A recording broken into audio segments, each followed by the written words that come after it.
ക്രിസ്തുവിൻ്റെ സമാധാനം നിങ്ങളോടുകൂടി ഉണ്ടായിരിക്കട്ടെ.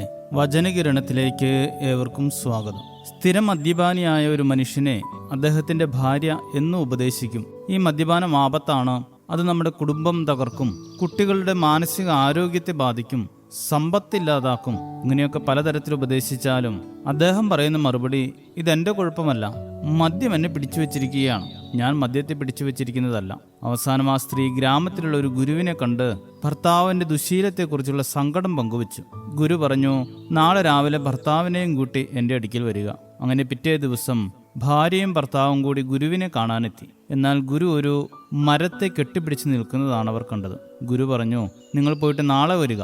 അവർ തിരികെ പോയി പിറ്റേന്ന് വീണ്ടും വന്നു. എന്നാൽ അന്നും ഗുരു മരത്തെ കെട്ടിപ്പിടിച്ച് നിൽക്കുകയാണ്. കുറച്ച് ദിവസങ്ങൾ ഈ സംഭവം ആവർത്തിച്ചു. ഭർത്താവിന് നല്ല ദേഷ്യം വന്നു. ഒരു ദിവസം അദ്ദേഹം ഗുരുവിനോട് ദേഷ്യത്തിൽ പറഞ്ഞു, എന്നും എൻ്റെ സമയവും ജോലിയും എല്ലാം നഷ്ടപ്പെടുത്താൻ വേണ്ടിയാണോ എന്നോട് ഇങ്ങോട്ട് വരാൻ പറഞ്ഞത്?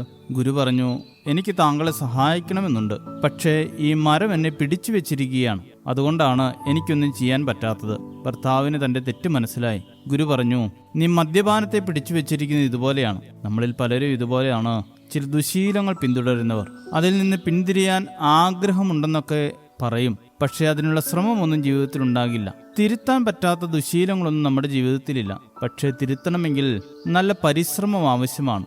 വീണുപോയ സ്ഥലത്തെക്കുറിച്ചും അപകടാവസ്ഥയെക്കുറിച്ചുമൊക്കെ ബോധ്യമുണ്ടാകണം. പരിശുദ്ധ പൗലോസ്ലീഹ തീമോത്തിയോസിനോട് ആവർത്തിച്ച് ഓർമ്മപ്പെടുത്തുന്നു, നീ പാപങ്ങളിൽ നിന്നും യൗവനമോഹങ്ങളിൽ നിന്നുമൊക്കെ ഓടി രക്ഷപ്പെടണമെന്ന്. സെന്റ് അഗസ്റ്റിൻ പറയുകയാണ്, ദുശീലങ്ങൾ എതിർത്തില്ലെങ്കിൽ അവ പിന്നീട് നമ്മുടെ ആവശ്യങ്ങളായി മാറുമെന്ന്. ആയതിനാൽ ജീവിതത്തിൽ എപ്പോഴും ഒരു തിരുത്തൽ ആവശ്യമാണ്. തെറ്റുകളെ തുടരുവാൻ അനാവശ്യമായി കാരണങ്ങൾ കണ്ടുപിടിക്കുന്നവരാകാതെ തിരുത്തലിന് തയ്യാറാവുക എന്നതാണ് അവയിൽ നിന്ന് രക്ഷപ്പെടുവാനുള്ള വഴി. പക്ഷേ വഴി സുഗമമല്ല, കഠിനമാണ്, ഫലം ആനന്ദദായകമാണ്. ആ ആനന്ദം നമുക്ക് മാത്രമല്ല, കുടുംബത്തിൻ്റെയും സമൂഹത്തിൻ്റെയും ഒക്കെ വളർച്ചയ്ക്ക് സന്തോഷത്തിനും കാരണമാകും. അതുകൊണ്ട് തിരുത്തൽ എന്നും ജീവിതത്തിന്റെ ഭാഗമായിരിക്കട്ടെ. ശുഭദിനം നേരുന്നു. ദൈവം അനുഗ്രഹിക്കട്ടെ. നാഥാ നീ മാറ്റേണമേ,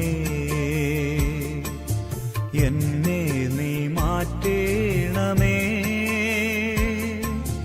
പൂർണ്ണമായി മാറ്റേണമേ, അങ്ങേതായി മാറ്റേണമേ. നാഥാ നീ മാറ്റേണമേ, എന്നെ നീ മാറ്റേണമേ, പൂർണ്ണമായി മാറ്റേണമേ, അങ്ങേതായി മാറ്റേണമേ. നാഥാ സമർപ്പിക്കുന്നു, എന്നെ സമർപ്പിക്കുന്നു, പൂർണ്ണമായർപ്പിക്കുന്നു, കാഴ്ചയായർപ്പിക്കുന്നു. നാഥാ സമർപ്പിക്കുന്നു, എന്നെ സമർപ്പിക്കുന്നു,